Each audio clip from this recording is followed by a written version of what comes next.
Hey guys, this is Leigh with Still Raven Farms. Today, I wanted to talk to you guys about a day in the life of a homesteader. This particular homesteader. I know there's a lot of people out there that are kind of confused as to how in the world you can homestead and kind of what it looks like. So to give you some backstory, if you will, I have been a paramedic for 8 years. I've been in EMS for 10, 11 years, something like that. To be honest with you, I've kind of lost count. Before that, I was a stay-at-home mom with both boys. And Jared is in the Army, and he is now also a paramedic. He works for a different county than I do, but we both work 24/48s. And every third week, I get a Kelly week, which is basically where on that third day of that third week, I would normally work like Jared does, but I actually get that day off. So that creates quite a bit of struggle, if you will. It's a different kind of struggle because Jared usually gets 4 to 5 days off, depending on the week, to do farm stuff. And I get 5 days a week off. But we're gone for 24 to 26, 27 hours of that, of at each time. I don't know why that was so hard to say. So our homesteading with a job and a day in the life of this homestead is significantly different than most. For us, that looks like, so today I worked yesterday. I came home this morning. I usually get home 10, 11 o'clock. It kind of depends on if we catch a late call, if I've got a holdover or anything like that. I take a quick shower, change, get ready for the day, and I hit the ground running pretty much as soon as I get home. So in my schedule, that looks like my day, quote, alone, where Jared is at work, is usually spent on office tasks. Now, I do go outside. If it's spring, summer, fall, I'm in the garden. If it's kidding season, I'm out with the goats. If we're brooding animals or anything like that, chickens, ducks, turkeys, whatever, I'll go check on them, make sure they've got everything that they need, make sure the dogs are good, make sure everything is good before I come back into the house and start working on admin / office stuff. So that's when I'm doing my blog posts. That's when I'm doing podcast episodes, stuff like that. I don't usually do that stuff when Jared's home because I only get 2 days a week with him, and I'm spending that time with him outside. I am not going to sit here and, fiddle fart around on my computer while, he's out building a fence. That does happen, but for the most part, I try to spend as much time with him as I possibly can.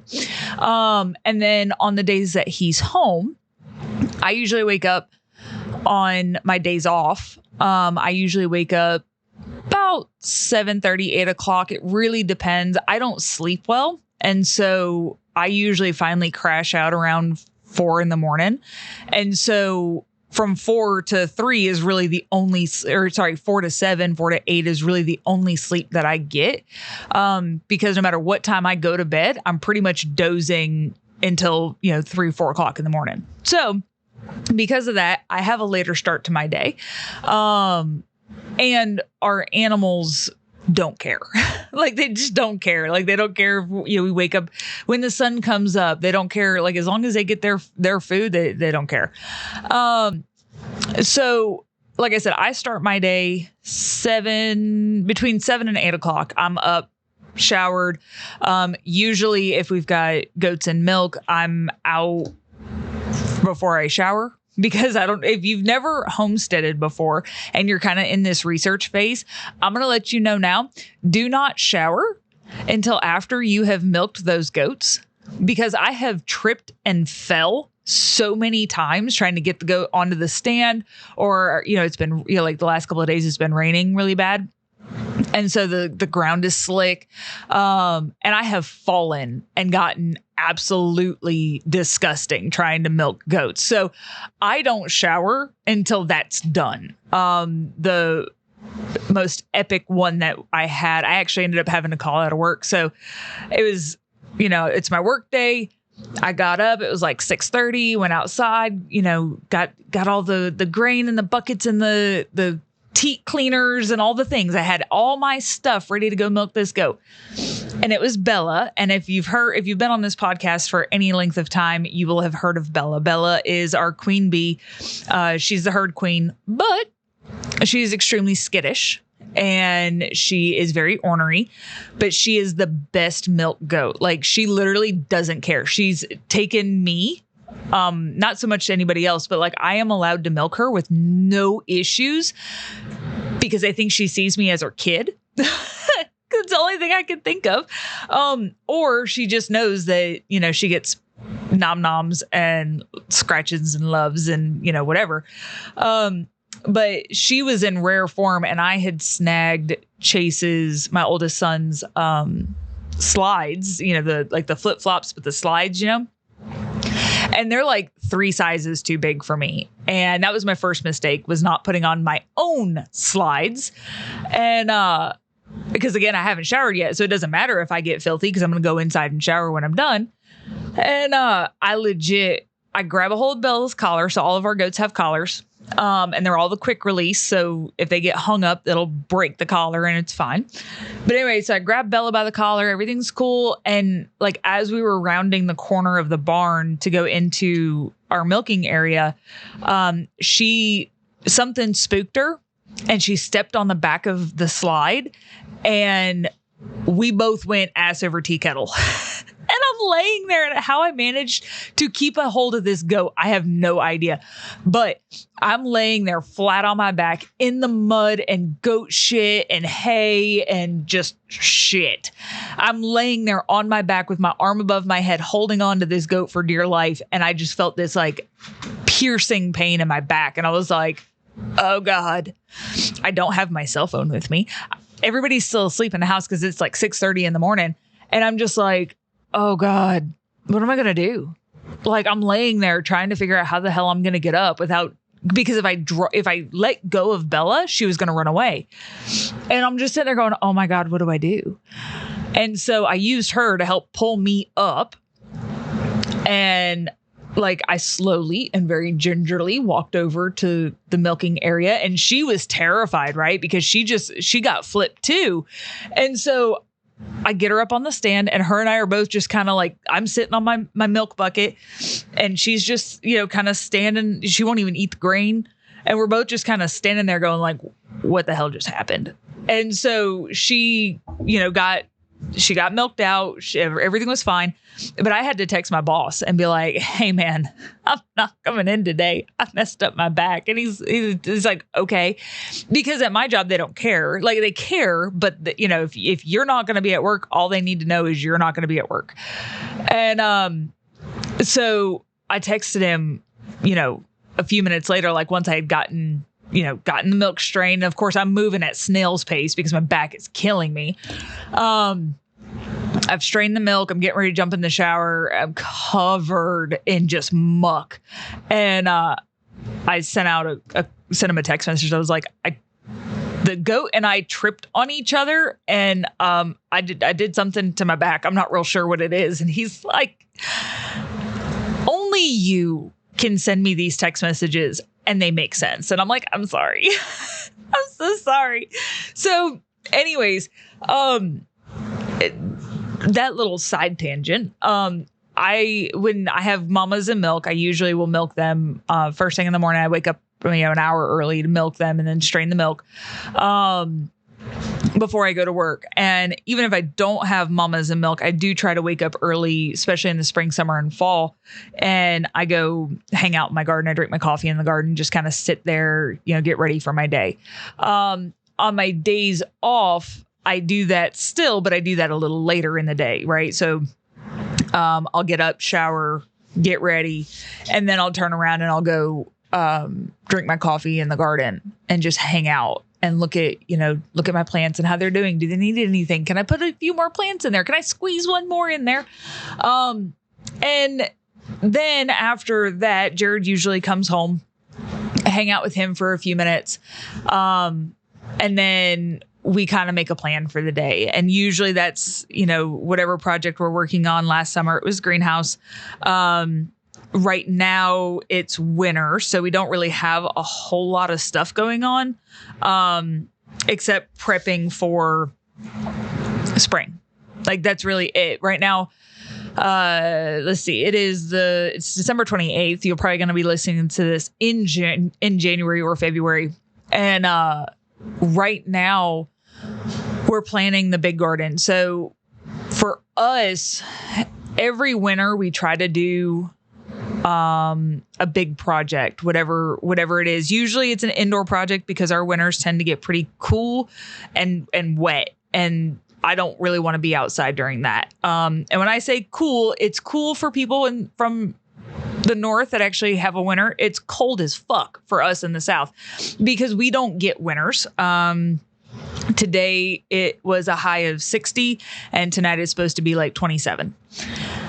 That's cold, and then I go up to Ohio because my aunt talked me into it. I go up to Ohio in, I think it was like January, and it's like 14 degrees outside. And I'm like, how do people live here? Like, why do you live here? And then I get the standard, well, but it's hot where you're at. And I'm like, yeah, the heat's fine. Like I have AC, I have shade. So all of that to say this, right? Your homestead day-to-day life is going to look vastly different than mine. You may homeschool your kids from 7 to 2, and then from 2 to whatever, you do this. And like, it's always going to be different. And my day-to-day never looks the same, right? Like I said, spring, I'm in the gardens prepping for summer planting. I try to get a spring garden in, but here in the South, the temperatures have no idea what they're doing in the spring, right? We will literally go from freezing cold in the morning, right, where the temperature is legitimately 32, to mid-afternoon, it'll be 80 degrees, and then it'll freeze again that night. That is our springs. And so we literally struggle to plant anything in that time frame from about March to late April. It's really hard to get anything in there because there's just not enough time for anything to grow. That's about, that's probably 45 days. And a cabbage is not going to grow big enough in 45 days, even if I started it in a greenhouse. Same thing with a lot of beans and all of that stuff. It's not going to grow very well with 32 degree nights or even 40 degree nights and 9 billion degree afternoons back to 32 to 40 degree nights. Like, it's just not going to grow well. So we tend to not have a spring garden. We usually will just kind of let that go. The other thing that we will do in the spring garden is I will plant cabbage or broccoli or whatever, but I plant them with the intent that they're going to bolt. And as soon as they bolt, and if you don't know what that means, that's basically them going to seed. I will plant them with the intention of harvesting seeds. That's it. Like that entire plant's job is only to grow seeds. And that works out very well for us. Unfortunately, I would love to have a spring garden that actually was a spring garden, but we just don't have that kind of climate. Our spring garden is usually in the fall. It's just, we don't have a long enough spring that is not completely insane to successfully grow anything. Then in the summertime, in the spring, we're also dealing with kidding season. We're milking. We're trying to get everything going on that. And so it's really not a great time for us to deal with the garden. That's really just starting seeds in the greenhouse. It's doing that kind of stuff. Summer, the day-to-day life usually looks something like waking up and playing in the garden. It's pretty much what it is. Like, I'm not even going to lie to you. That's what the spring or the summer looks like. Is Mom's going to wake up. I'm going to make my coffee and I'm going to spend as much time as humanly possible in the garden until it is way too hot. And then I'm going to proceed to hang out inside because it's 100 degrees with 100% humidity, or at least 90% humidity. And it is miserable from about 11 to 3. And so usually that's the time where I go find shade or I'm in the house in the AC.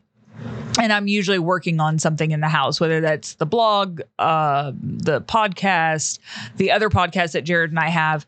That is usually what we're doing, or what I'm doing. Jared, he is weird. He can hang out in the heat all day and it doesn't bother him. And I'm sitting there dying. And then in fall's a great time of year for us. I friggin' love the fall. It is my favorite time of year. I've mentioned it in previous podcasts. I love the fall because that is the time where I can still go outside. It is still super comfortable and I can play in my garden. My fall, it doesn't really start looking like fall until like October, November. So where most people are having, fall-like temperatures in September, that is mini August for us. Like, it's still pretty warm. We can still harvest tomatoes and peppers. Really, to be completely honest, we can harvest peppers and tomatoes and those different heat-loving crops well into October, sometimes November, depending on the year and the season. So all of that, again, I'm going to kind of summarize all of that to say, when you are talking and looking at, you're doing your research, right? I want to homestead. This is what I want to do. How do I do it? What does that look like? How does this person do it? Understand that we are kind of an oddity because we don't work 9-to-5 jobs. Thank God. I don't know how people do that. We don't work 9 to 5. The idea of going anywhere for, 5 days in a row, that just sounds terrible to me. I don't know how y'all do it.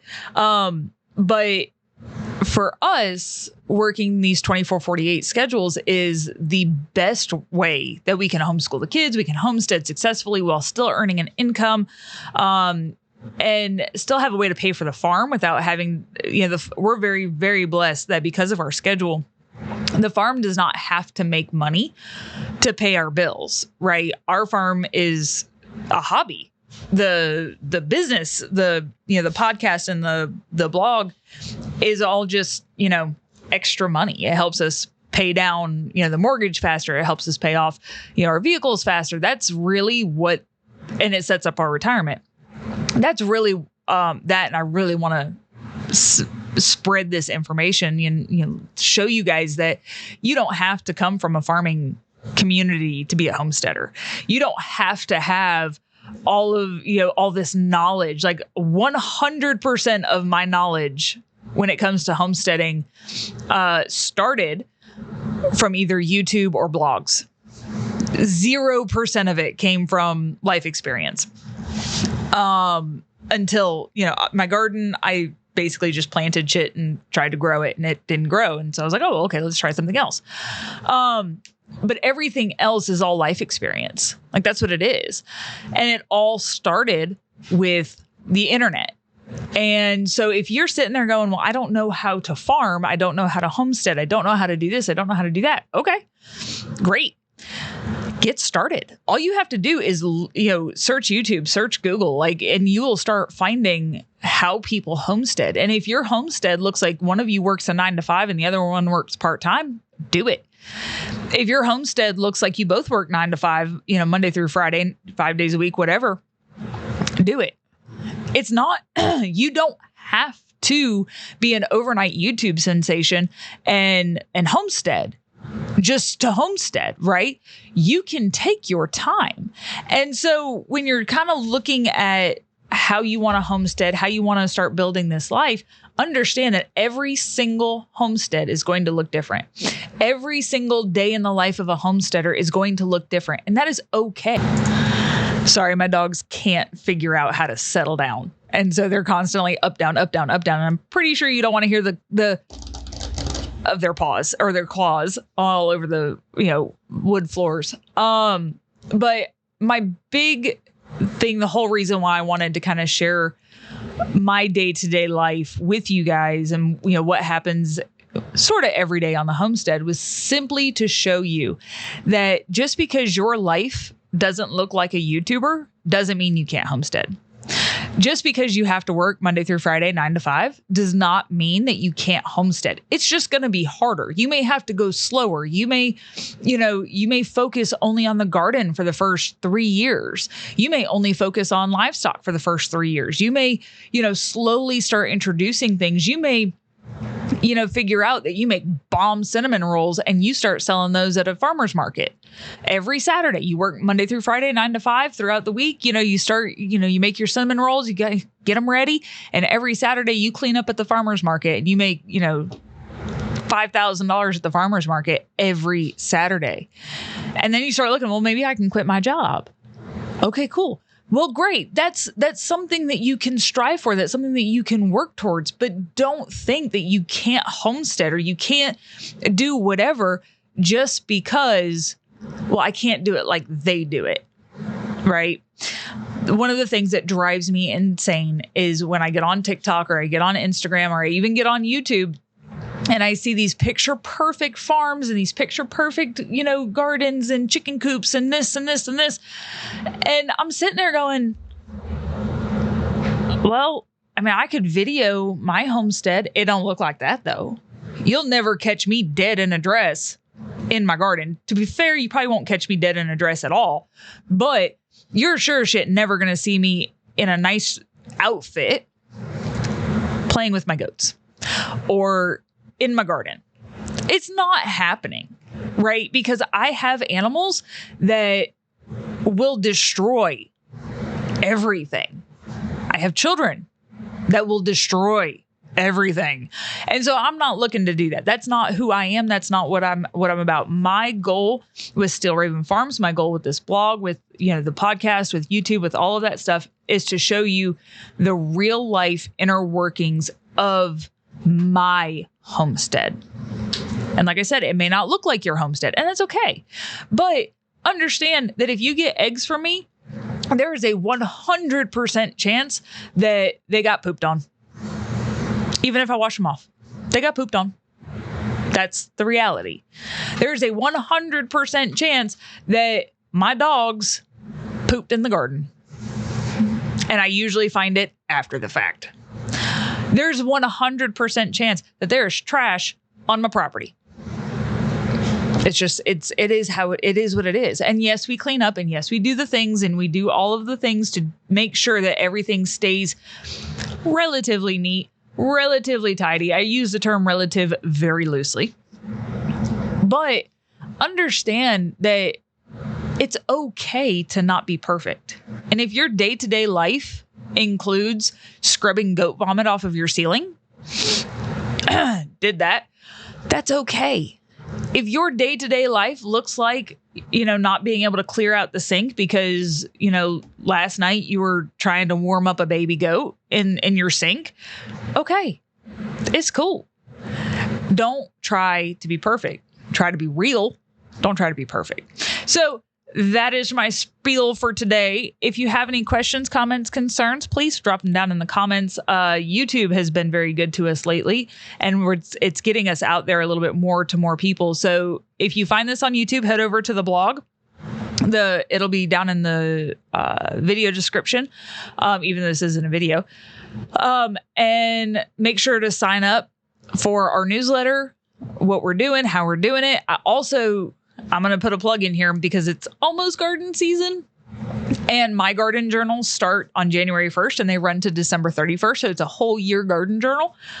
We just dropped our 365-day garden prompts. So I have 2 different garden prompts for you. One is a weekly subscription email, right? Where you pay for a month and I send you a list of garden prompts, tasks, homework, things that, you may not be thinking about, whatever. I have that product for sale in my Thrive cart. I will link that in the show notes. But I also just dropped our 365-day garden prompt. So the only thing that it is it's something like 36, 38 pages of garden prompts and then some blank pages so that you can actually, just print out the pages and write out your garden journals. But it's to kind of get you in the mindset of looking at your garden, not as a utilitarian gardener, but as and this is what I am, a chaos gardener. Sorry, I thought I had to sneeze there for a second. I am a chaos gardener. I love the chaos of the August garden. It is my favorite time of year, second to fall. But looking at all this green jungle with splashes of color, from the tomatoes or the peppers or the watermelon or the whatever, those splashes of colors in there. That is my favorite garden. Like, I love my fall garden because it's bearable to stay outside all day in the fall garden, where in the summer, in the August garden, it is awful. But coming out when the sun is just peeking over the trees and you can see the kind of dew on all the plants, and you see the dew on the tomato, and you're like, oh my God, it's so great. And it's just so, like, I cannot describe the feeling of the chaotic garden where there's plants friggin' everywhere. There's dogs everywhere. There's a chicken well, I don't like the chicken in the garden. I don't love that part. That pisses me off. But that chaos. And if you're not a chaotic gardener, I may not be the person to follow, because I love the chaos of the garden. I love cramming as many plants as I can into a space safely that are going to produce. I hate having bare spots in the garden. The whole minimalist home decor thing where you don't have any extra crap in your house. That is not who I am. I am a maximalist. I want shit everywhere.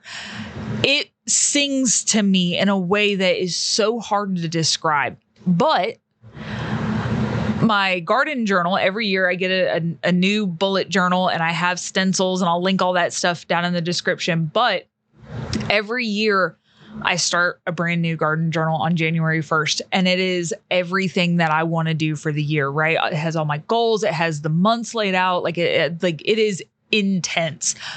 But and it's slow going, right? I don't write in it every day, because January 1st, I'm writing about all my goals for the garden and my intents for the garden and, what I want out of it and what I'm going to do and, all the things.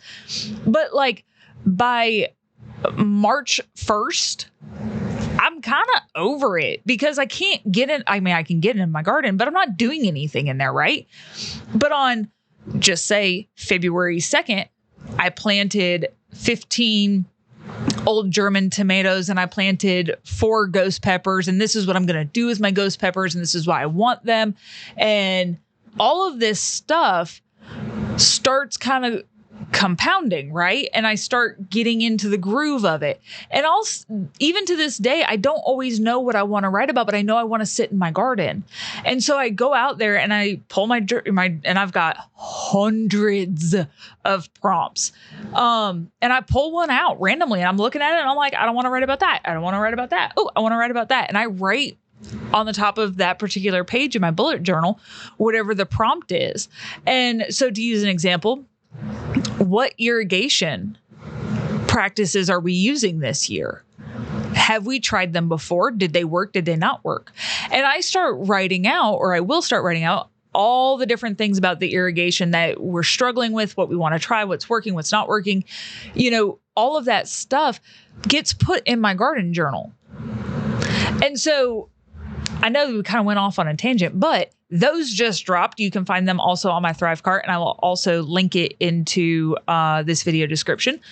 But I want to close this out with, again, do not feel like you are not homesteady enough, or you're not a real gardener, you're not a real farmer, you're not a real this, because you don't do XYZ, because your job is not the farm. You have an off-farm job, or you can't spend every waking second on the farm, and that's just a failure. Don't think like that, because we live in a world that's so vastly different than a world 20, 30, 80 years ago or 100 years ago, where that was normal, where your life was the farm. We don't live like that anymore. So don't get caught up just because you can't be like person X, Y, or Z, or like me, or God, I don't know that I would want to be like me, but don't get caught up in that. Don't get hung up in that. Take it slow, do what you can do, and friggin' have fun, right? Enjoy it, because we're all yearning for something that a lot of us didn't put our fingers on until recently, where we said, I don't want to live the rat race anymore. I want to slow down. I want to grow my own food. And so you started, and I am so proud to say that you started. Even if it's just watching a YouTube channel, even if it's, listening to a podcast, even if it's reading a blog, even if it's learning from cooking from scratch, whatever it is, you've started. And that's amazing. So don't get hung up and, I don't live like they live. Who cares? You're still living the life. So I'm going to let you guys go. Y'all have a great day. And I look forward to seeing you guys next time.